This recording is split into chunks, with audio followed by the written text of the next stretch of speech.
Today I will be talking about what is possibly the most notorious UFO event in the United Kingdom, the Rendlesham Forest UFO Incident that occurred in December 1980 in Suffolk, England, just outside RAF Woodbridge. We will be going over the incident, the aftermath of what happened to the witnesses, and why this case deserves more attention and why it is so fascinating.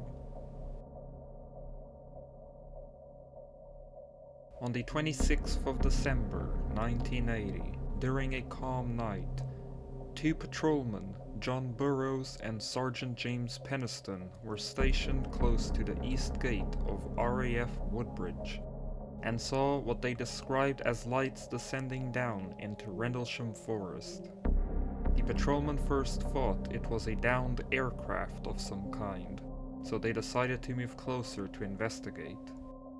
Arriving at the scene, they witnessed what they describe as a glowing metallic object, triangular in shape, approximately 2 to 3 meters across and 2 meters high, with a pulsating red light on top and a bank of blue lights underneath. The object seemed to be either hovering or atop of legs. As they approached it, Penniston started doing a 360 around the object, taking notes in writing about what he was observing. His notes mentioned no apparent landing gear, no sound, and it appears to be pulsating somehow. He also describes that the light was emanating from the very fabric of the object, and moved around in random locations on the object, varying from blue to red in color. Penniston would go on to place his hand on the object. It was very warm to the touch, and he felt static electricity in the air. The object also had strange markings or etchings on the front left side. Of course, this is done all freehand as I was walking around the craft, but these symbols ran from left to right across, and then underneath that line of symbols was this, which is triangular, and some type of circle here, some type of circle here, and a larger circle here. And of course, all this was filled in with the etching part of it. They also remarked that animals from a local farm seemed to have been startled and set into a frenzy. Just after 4 a.m., police were called onto the scene, but they did not see anything out of the ordinary, and the only lights they were seeing were coming from the Ordfordness lighthouse a few miles away on the coast. During the following hours, just after daybreak, the security patrol decided to head back into the forest in a small clearing, and found 3 indentations on the ground in a triangular pattern, broken branches and burn marks on nearby trees surrounding the small clearing. On December 28th, nighttime, Deputy Base Commander Lieutenant Colonel Charles Holt was notified by Lieutenant Bruce England that the lights had returned.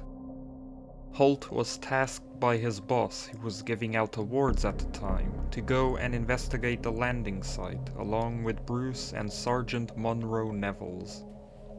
Holt believed this all to be a misunderstanding and decided to go sort it out, thinking whatever it was would get figured out when he got there.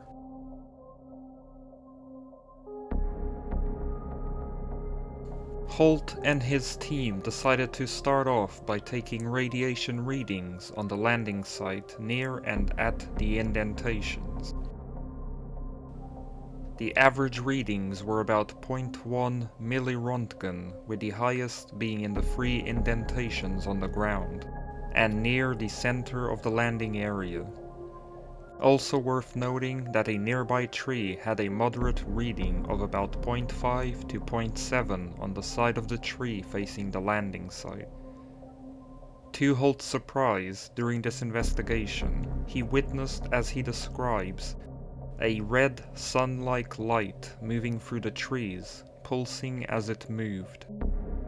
The light at some point seemed to throw off glowing particles and break into 5 separate white objects not long before disappearing.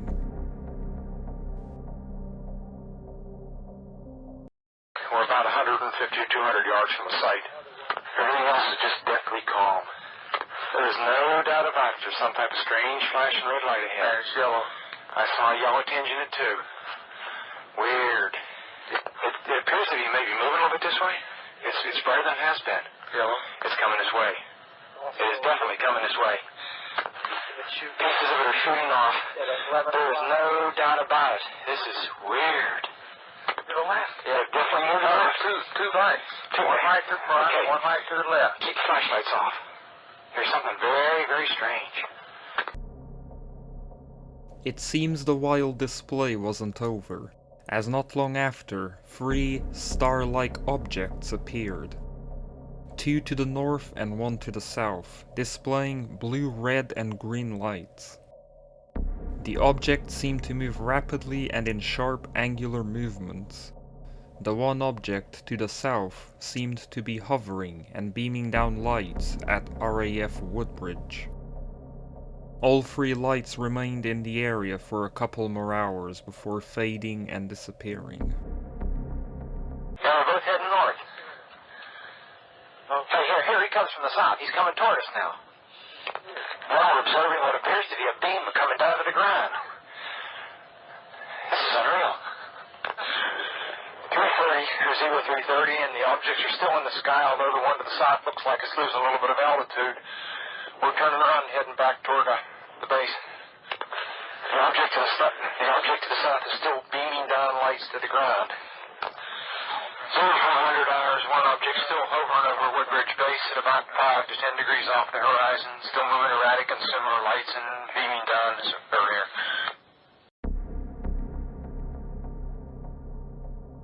This event ended up taking a major toll on both Penniston and Burroughs.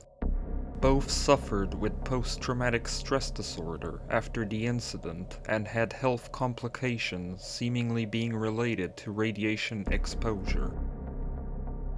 During the citizens' public hearing held at the National Press Club, both Penniston and Burroughs testified that their lawyer tried to access their medical records but was rejected by the Department of Veteran Affairs.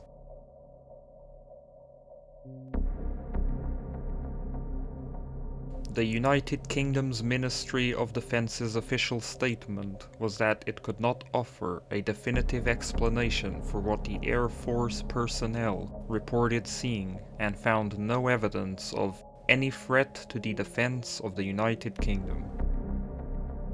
5-star Admiral Lord Hill Norton provided some very interesting statements when being interviewed by James Fox for a documentary. He critiques the MOD's stance on this event and explains why both possibilities of the men being honest about what they saw or hallucinating are of grave importance.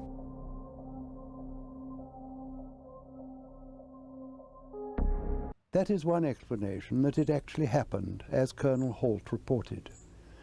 The other explanation is that it didn't.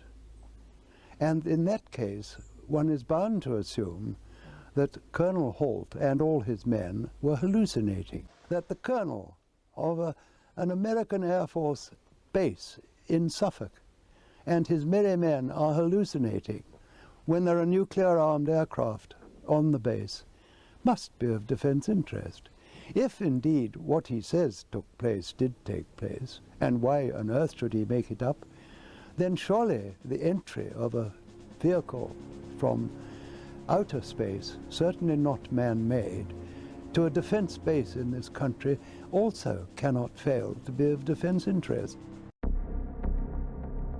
There is speculation that these objects were interested in the nuclear armaments that were allegedly stored at the RAF bases. This is worth taking into consideration since most of these sightings that occur near or around military installments always seem to contain some sort of our nuclear capabilities such as warheads and nuclear-powered submarines. While humans aren't instruments capable of unbiased information collection and can easily be fooled by what they are seeing, when multiple, very credible and sober individuals trained to protect our countries see mystifying objects or lights doing extraordinary things, we should not so easily dismiss them, especially when this phenomenon has been happening for a long time around the entire world.